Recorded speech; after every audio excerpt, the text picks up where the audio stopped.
Alright, I'll continue here. Alright.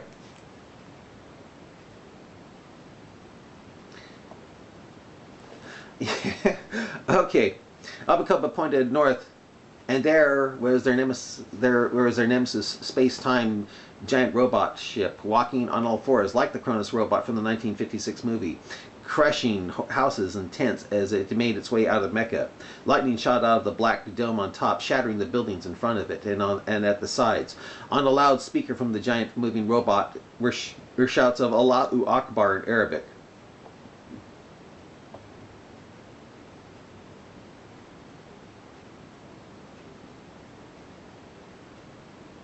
Yeah.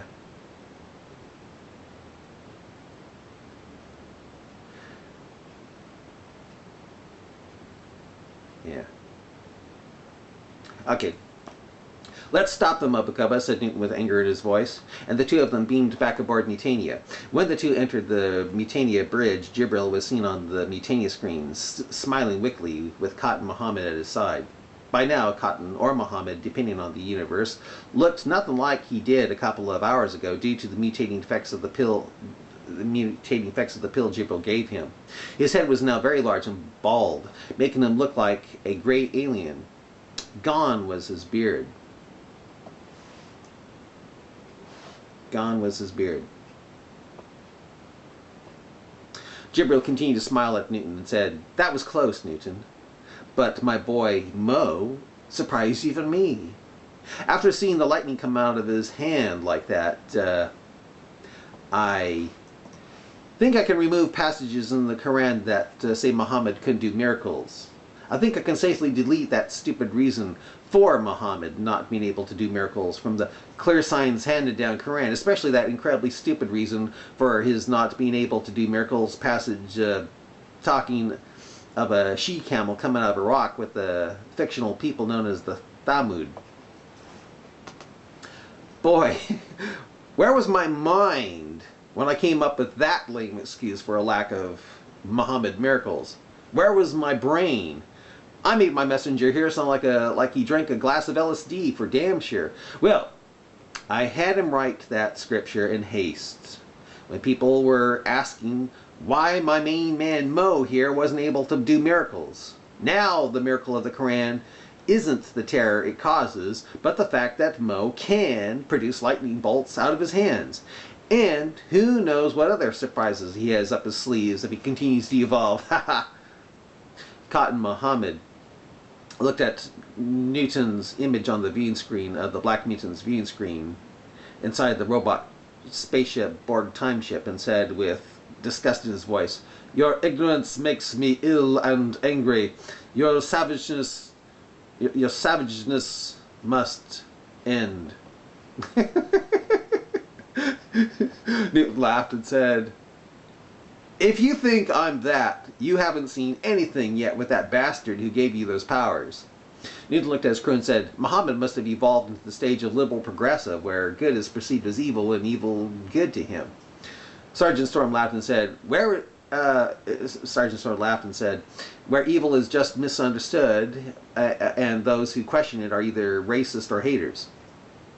Jibril then shouted out, "You almost stopped me, Newton, but you won't be able to stop me now. The shields of the ship are so powerful that if you destroy this ship, you will destroy this part of the world along with me, totally changing time. We both will flash out of existence, so go ahead, use your strongest. I dare you." Newton paced a bit. He then looked at Callisto and said, "If I destroy him, will it change time?"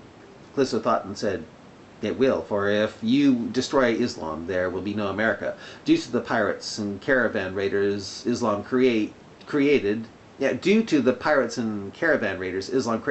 Europe looked for other trade routes to gain spices, discovering America in the process." "True," said Newton, "but we will also spare the lives of billions and bring joy to millions of women who would otherwise be treated like mindless breeding cows under Islam. Breeding cows that can be beaten and divorced off the cuff with a pronouncement of 'I divorce you' repeated 3 times. Well, I think I'll try to stop him anyway. Maybe we can save Muhammad and," he then said in a whisper, shrink his head back down to egomaniacal moronhood status like it was in the other in the other time. And with that, Newton had powerful phaser beams striking the giant walking space time ship robot of the Doug Davis 1 mutant going by the name of Jibril, who just laughed as the pitiful phasers and photon torpedo attack of Mutania that didn't do much but just shake him about in his throne. Jibril and his robot crew Jibril had his robot crew fire bolts of energy back up at Mutania, striking the Mutania crew about and knocking them to the floor. "Why don't you use your strongest?" taunted the glowing-eyed being. "Come on, use them, I dare you. Haha, come on, use them. Haha, this is fun." Newton paced the bridge of the ship, looked at Sergeant Storm and shouted, "Again, fire." And phasers and photons continued to shake the Jibril black mutant about in his throne, all along with making him laugh again. Newton sighed. The weapons of Mutania seemed useless.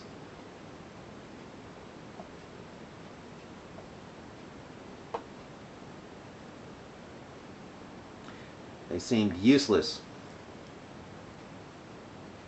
"Use your strongest. Come, use them," Jibril continued to taunt. His whole face filled the screen of Mutania and said, "I'm taking this robot time ship up to Jerusalem. I'm going to have it stomp Jerusalem into the ground, and there is nothing you can do to stop me. Haha. It will totally change time as I end 2 Abrahamic religions. Haha. Who cares if I vanish out of existence? I'll exist in another time, another universe, possibly a lot like this one."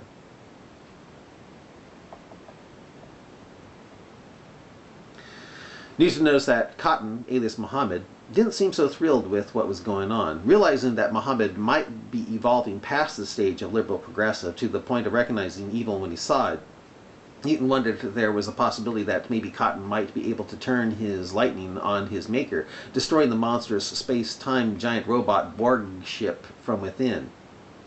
After some thought and what he learned of Islam in the few hours of looking for the mutant in Mecca, Newton asked his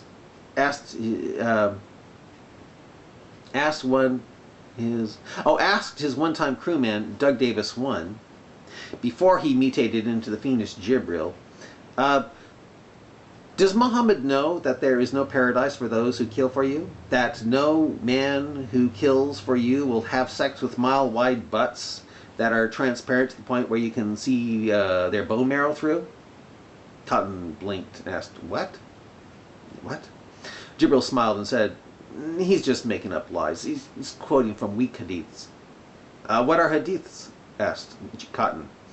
Newton went on and asked, "You think Muhammad is now stupid enough to believe that if you die you will be confronted by 2 angels who will hit you in the head with a hammer in the grave if you don't respond correctly to questions 3?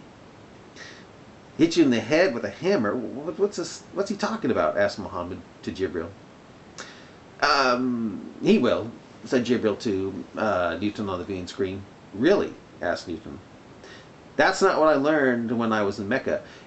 You think he's now stupid enough to believe 99 dragons with 99 heads looking like broccoli will crawl into your butt when you are dead and torment you in the grave, and that you will be stung by a scorpion that is so poisonous that if it stung a camel and you kicked its dead carcass, your foot would dissolve from the poison within the dead camel?" I already told him this, and he believes it," smiled Jibril.